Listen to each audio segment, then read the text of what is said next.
How are you? I think you are all well in the lockdown period.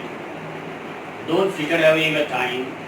Make the most of your time by studying hard, reading in between the lines, and following the classes made by the teachers, and make the best use of your smartphone. Uh, don't avoid using these lectures by referring to your data expenditure, that you have no money. See, you have enough time and enough money to see other things in a mobile phone.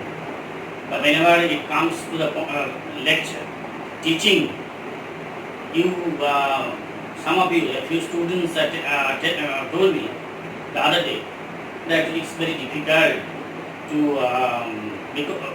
because a huge amount of data is wasted. It is wasted. If something is wasted in the name of education, it will definitely do good to you. So please please try to make the most of the situation. Now, the other day I told you about the short story written by Langston Hughes. The name of the story is Thank You Man.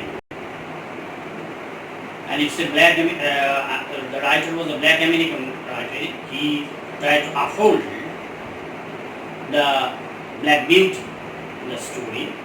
And there are many dialogues which reflect the Afro-American or American dialectical variations in the story. See, the other day I told you that the boy expressed his deep regret that he did a mistake or committed a mistake in trying to snatch the parts of the lady. And your face is dirty. The lady replied, your face is dirty. This dirty face may indicate of the two facts. One is that he is very poor, comes from a very poor family. And secondly, his face is dirty because his job he committed is full of dirt. He made a dirty job. He tried to steal the purse. I got a dead mind to wash your face for you. The symbolic or the allegorical significance is bolstered up by the next speech. That the lady had the intention to wash her face. Not only to wash his face, it also wash his mind. To clean the dirt from the mind, to make him a worthy person, a responsible citizen. Aren't you got nobody home to tell you to wash your face? Again, the use of American dialect. This question is typical, it's a normal question. If there are nobody in your home to advise you to wash your face regularly,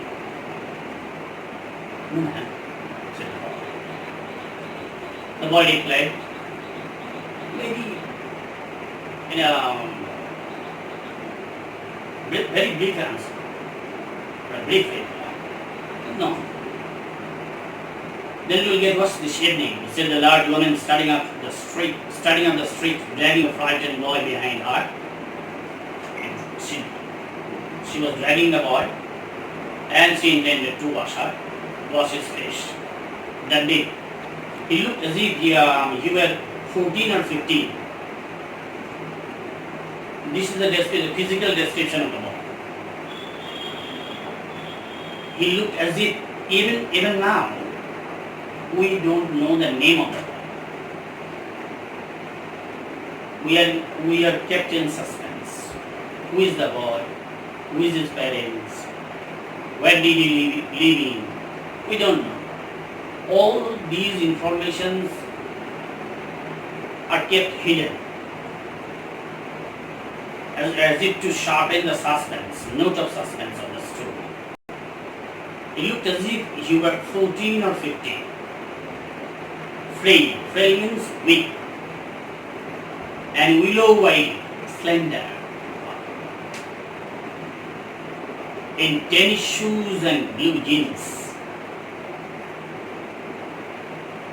These are two apparels.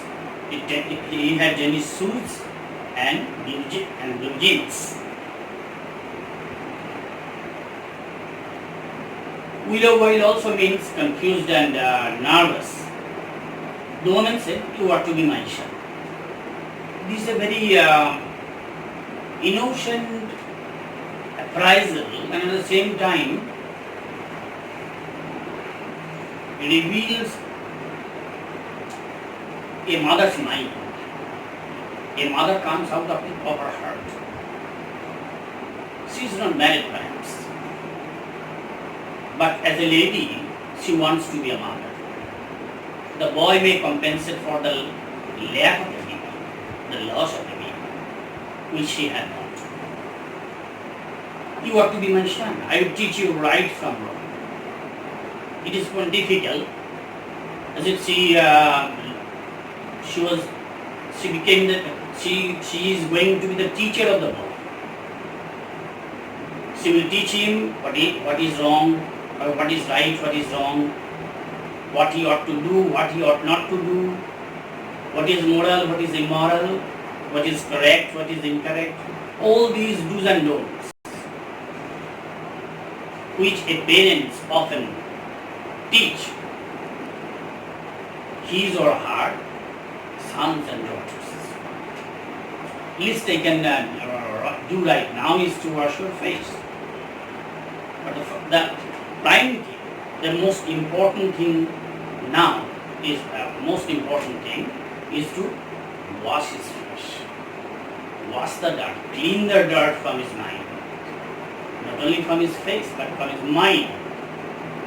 If the mind is white, then new thoughts, new educations, new emergence of new ideas will be available. He will be new, the boy will be a new one, only when his mind will be clean from the dirt. Are you hungry? This is very instinctive. As long as hunger exists, no washing will be able to do something significant or meaningful, or bring any significant or meaningful change, as long as a man suffers from hunger. So at first, we need to mollify the hunger, placate the hunger. No, said the being dead drag boy, I just want you to turn me loose. He was uncomfortable, so he wanted to get loose. Was I bothering you when you turned that corner? The questions are normal. That when she was coming, if she was troubling him or not. Such questions are asked. No. Very succinct, very short, terse. When you put yourself in contact with me, you come to me. I didn't want to disturb you. You come in contact with me, and it's an unpleasant encounter, as a result of which all untoward things are going to happen. If you think that the contact is not going to last a while, you got another chance, thought coming. So the conversation continues, and she tries to assure him that if he changes, he will expect something good. When I get through with you, sir, you are going to remember Mrs. Luella Bates Washington Jones. So this is the full name of the lady. She. The story starts with third person narration. She. Now we come to know the name of the lady. What is the name of the lady? Mrs. Luella Bates Washington Jones. So she was a married lady. But perhaps she had no issue. She was childless. Sweat popped out of the boy's face. The boy perspired, heavily perspired because of his expulsion or tiredness, and he began to struggle. Mrs. Jones stopped. When the boy became restless, the lady became stern and jumped and put a half Nelson about his neck. It's a wrestling hold. And continued to drag him up the street. Pulled him up. She was pulling or dragging him up. When she got to her door, she dragged the boy inside. She dragged the boy inside her house, down a hall into a large kitchen, a furnished room at the rear of the house. At the back part of the house.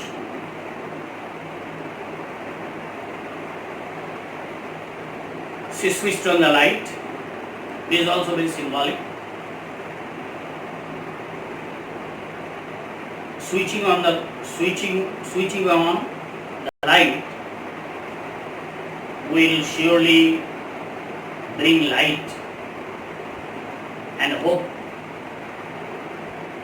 in the life of the boy. And he left the door open. This is very important. She switched on the light and left the door open. So there are two lives. Open door means dirty light. Dirty light is beckoning him. And lighted house is symbolic of changed, new, reformed life. Now the boy will have to choose between the two. It is not a force or dictated. It is not dictated upon the boy. So that's why the door remains open. The boy could hear other roomers laughing and talking in the large house. So though it was late night, the lodgers, the roomers were still they were awakened. They were laughing. They were heard laughing, talking, exchanging jokes, etc. Some of their doors were open too. So he knew he and the woman were not alone. It's a lodge where many ladies lodge, or where many women live there. The woman still had him in the neck in the middle of her. The woman did not lose him till then. She said, "What is your name?" Now, the woman wanted to know the identity of the boy. What is your name? Roger, answered the boy. Simple answer is Roger. Then Roger, you go to the sink and wash your face, said the woman. She simply advised him to go to the sink and wash his face. Physical cleanliness is important for sound health and for sound mind. Mental cleaning is essential. And she is the initiator of both the physical cleaning and the mental cleaning.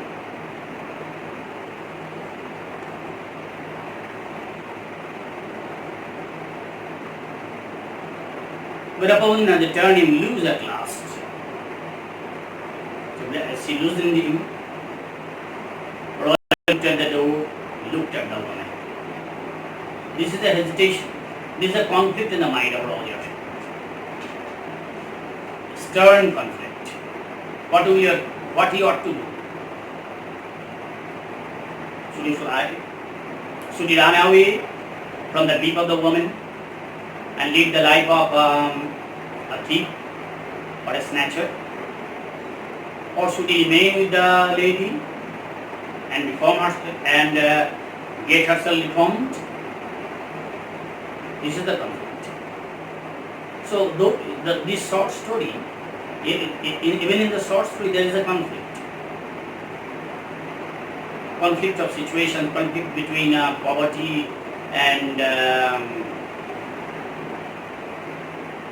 want, between virtue and vice, between right and wrong, moral and immoral. There are so many conflicts.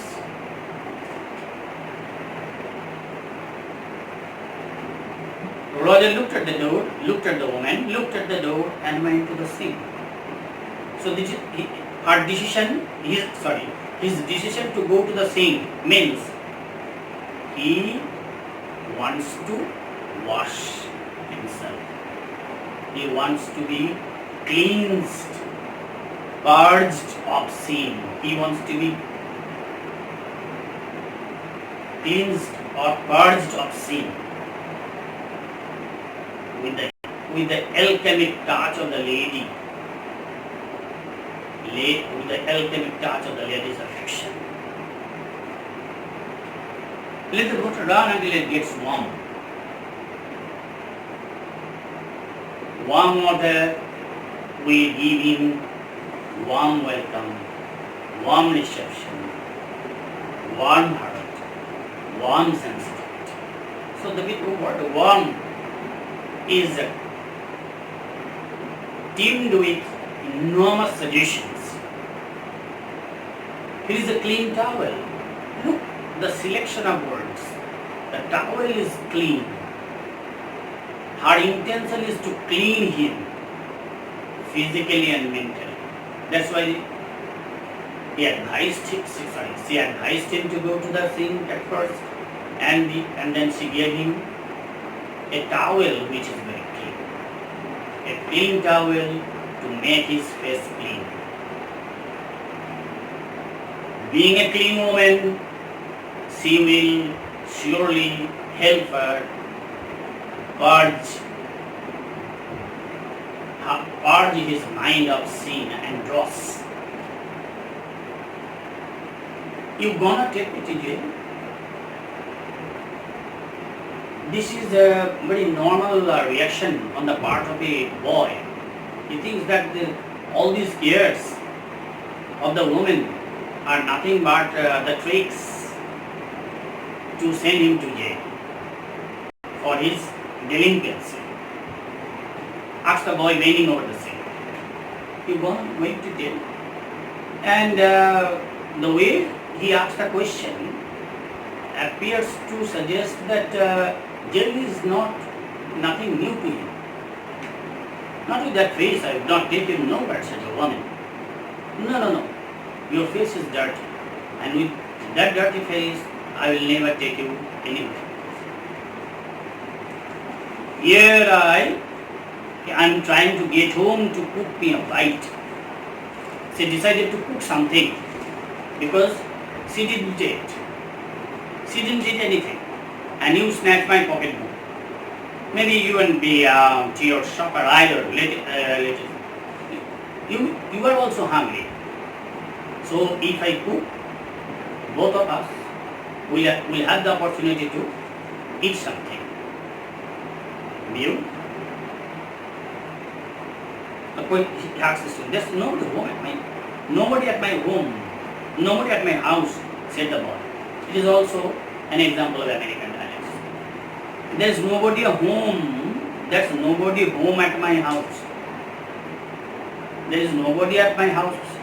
Is that invitation? But there is nobody home at my house, said the boy. So this is for the day I call it a day. And now I just recapitulate the gist of the story.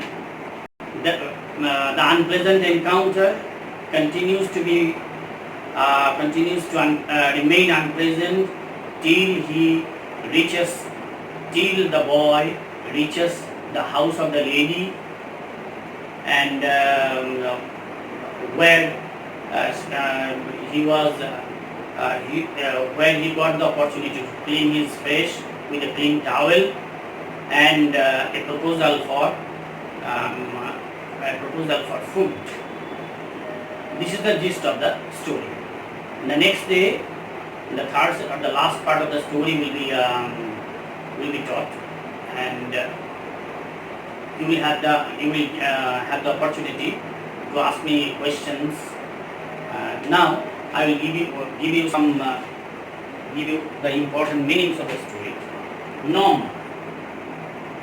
Nomadum is is abbreviated form. Nomad. Frail means weak or feeble. Willow white, lanky, slender, but maybe nervous. Half Nelson, a wrestling ball. কুস্তির একটা প্যাচ পিছন দিকে ঘাড়ে rear means the back part of something, back part of the car, back part of the house. Whereupon means after that. Rumors means lodgers, those who live in the lodge. Dripping means falling in drop. Frown, wrinkled brows. Fix means cook or prepare. Gonna, going to. Sweet shoes made of untreated kid skin. অপরিষ্কার ছাগলের চামড়া দিয়ে জুতো বা পশুর চামড়া নির্মিত জুতো। Bothering means struggling, কষ্ট দেওয়া। Sweat, ঘাম, perspiration. Kitchenette means small kitchen. This is all about the story. Thank you for being with me and listening me to carefully. I again request you to follow each and every class regularly, and if you have any doubts, give your doubts in the comment box. Don't miss the classes. It is for you. I have no intention to glamorize my image or anything else like that. You know very well that my intention is to help the students of West Bengal at large whose this is the second language. This is the second language, English, whose second language is English. I am teaching for those whose second language is English in the HS section in West Bengal. So thank you. Be careful. Maintain the lockdown. Don't go out. Stay at home. But don't enjoy the life. Try to make the most of the time by reading and following some exercises, yogas. It will also help you a lot to keep your body fit and your mind sensitive. Thank you.